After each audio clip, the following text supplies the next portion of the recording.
Oh, hello there. Yes, here we are, Season 2 Coffee with Kev. And I'm excited. Here I am, Schaumburg, Illinois for the PLRB Central Adjusters Conference. And it's Season 2 of Coffee with Kev. So without any further ado, let's jump right into today's video. I'm excited for this guest. Let's kick off Season 2. Let's go.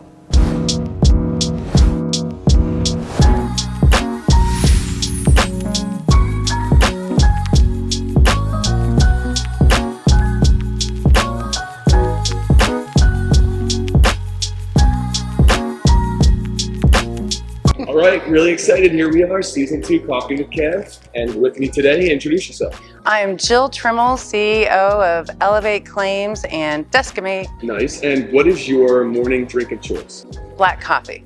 Just straight black coffee. Just straight black coffee. For the people who have watched all the Coffee with Kev, you'll know that I almost always drink black cold brew. I'm drinking a brown sugar shaken. It's delicious. So what's your claims journey? How did you get to where you are now? Well, I started actually my career at Enterprise Rent-A-Car, and Really? and I was there for a year, promoted, and then I was recruited by Progressive. Okay. And then I went to Progressive, multi-lines adjuster in the field. It was a great experience. I fell in love with how metrics-driven Progressive was, because for me, 20-some years ago, it created a level playing ground for promotability. Okay. And so promoted there, and then wanted to diversify my career with comprehensive understanding of the various type of policies and insurance. And so I went to Indiana Farmers, a mutual company, built a subrogation department there, and then was a claim administration manager. So I had the admin team. That was a great experience to kind of see how much, really they're the heart of the claims organization. Yeah. And I had not so much appreciated that like I should have before I was in that role. And then property claim manager, CAT manager, vendor manager. And then I went to the independent adjusting side. This is an actual claims journey. This is a claims journey. This is 20 plus years of claims. So on the independent side, I went there in a sales capacity and really had a successful go at it. But the operation was not structured to sustain that type of growth. Yeah. So I put together a plan that could sustain the growth that I knew that I would bring, and pitched it to the owners, and then they empowered me to lead the operations. And so I led the operation, built a sales team, really grew that significantly, and then I was recruited by QBE. So I went to QBE as a senior vice president. Yeah, and that was a great experience too. But after that, I kind of did my own thing, consulted with a boutique firm out of Manhattan on customer experience software, how to implement it and correlate it to KPIs so you can understand how it's impacting your performance. Yeah. Yeah. From there, then I started Elevate. So I noticed on your LinkedIn page, which we're going to talk about social media a little bit more in a second, but on your LinkedIn page, you have a lot of volunteering, probably more than most people I've seen. Well, I don't even have half of it on there. Okay, so I was going to say, is volunteering a big aspect of your life? And what is it about volunteering that is so important? Well, I think that it's every person's purpose to give to other people and support other people that may not have the opportunities and the position in life that I do. And I have the ability to volunteer, and I think everyone should really. So technology is, I feel like we're finally at a point with the insurance industry where people are talking about new technology. What is a piece of technology that you would like to see being used in the insurance industry? Or is there like something you're doing? Fully use this as a plug? Is it something you're doing with technology? Well, for me, I think that a lot of people are becoming more aware of the technology, and there is more technology available, but I don't believe in having technology just for the fact of saying, oh, I've got this, or oh, I'm doing this, or I'm a tech company. I think that, to me, you need to seek it for the right reasons: automation, reduction in expenses, accuracy. So I'm customizing Salesforce as my operating platform for Deskimate. And just as an example, once it's complete, it'll reduce our operating costs by about 3,000%. And then also by customizing it, and I don't think a lot of people realize you don't have to buy what's out there. There are so many options and affordable options that if you have a vision of what you need and you can articulate that, people can build it for you relatively inexpensive. And the streamlined processes and the efficiencies that you can gain by doing it the way you want is huge. So picture deep dive. I haven't done this with everybody. I did it with the Sean Poyer video. I put a picture of him with a mud mask on. Yeah. You recently posted this picture on LinkedIn. You have two black eyes. What is the aspect of the story of that shot? Because I'm waiting to see that like something physically happened to you. So the story and what I was trying to articulate through the writing on the post is that week, and as an entrepreneur and a leader of a company, you're going to run into people that you've trusted and who you believe in that let you down and disappoint you. And I can process that and work with people unless it is a lack of integrity. Okay. And so I have a hard line on integrity and the level that people need to maintain to be part of my organization. And that week I had to let go of two people on my team because they had just done something that was not okay.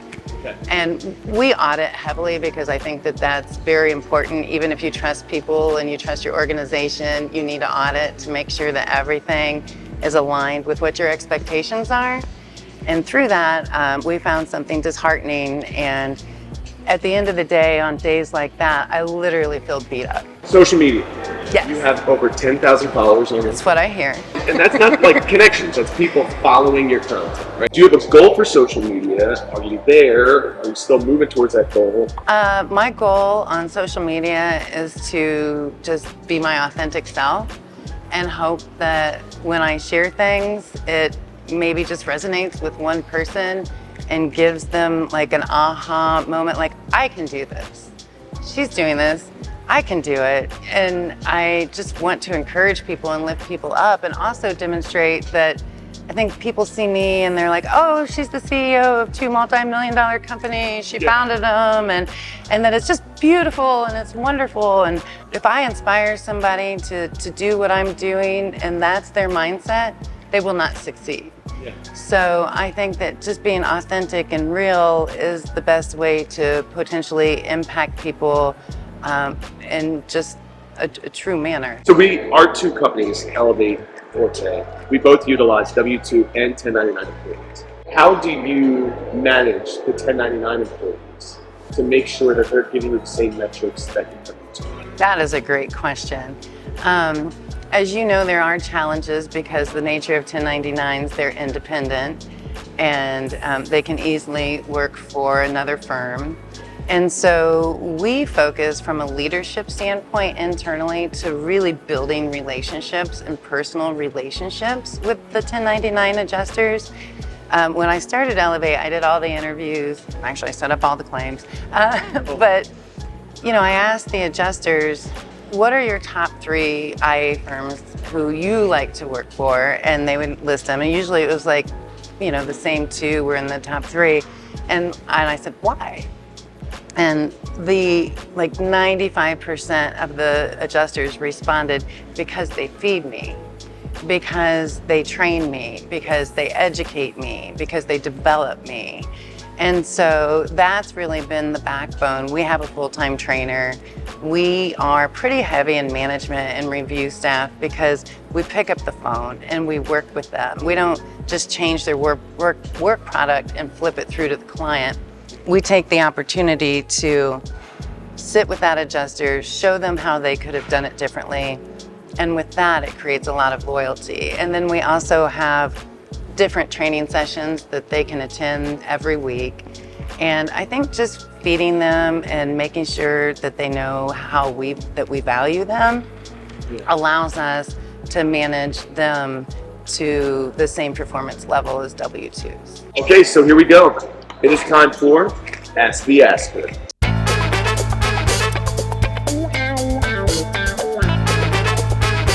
I would like to know of your recent books that you've read or listened to, what's your favorite and why? So I've read a few. Okay, so fiction. This summer, I grabbed all my kids' summer reading books and I started reading. And there was one. I mean, it's super tiny and it's big print because it's a book for a 7th grader. But it's called Hatchet. It's a story of this kid who his parents get divorced. His dad is working up in the Canadian mountains.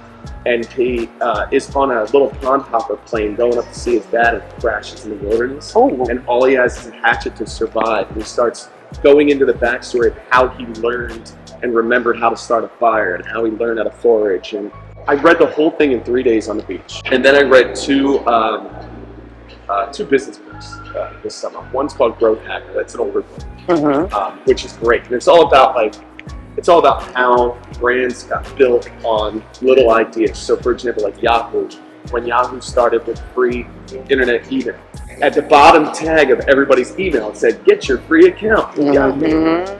Those kind of concepts that make a brand explode and blow up overnight. There was another book. What was the other book I read this summer? This book was so good. It was like developing a proof of concept and going over. Oh my gosh, I'm gonna pop it up on the screen. Okay. So that you'll be able to see it then, and I'll send it to you. So those 3 books. I'm gonna go with those 3. Hatchet, Growth Hacker, and the third one, which I can't remember the name of. But we'll know. All right, I'm gonna go through rapid fire, either or questions. No hair or hair so long that you're walking on? Oh, no hair. Oh my God, I did not see that coming. Giant feet or giant hands? You would have. Oh, giant hands. Giant hands, okay. Say everything on your mind or never talk again. Oh, say everything on my mind. The ability to fly or the ability to run really fast? Fly. Well, thank you so much. Thank you. This was truly awesome. I appreciate it. All right, everybody, have a great day. And Jill, Thank you. we're gonna go walk around the convention floor now. Yes, we do. I'm going to a team meeting, actually. Oh, fantastic. All right, take care, y'all.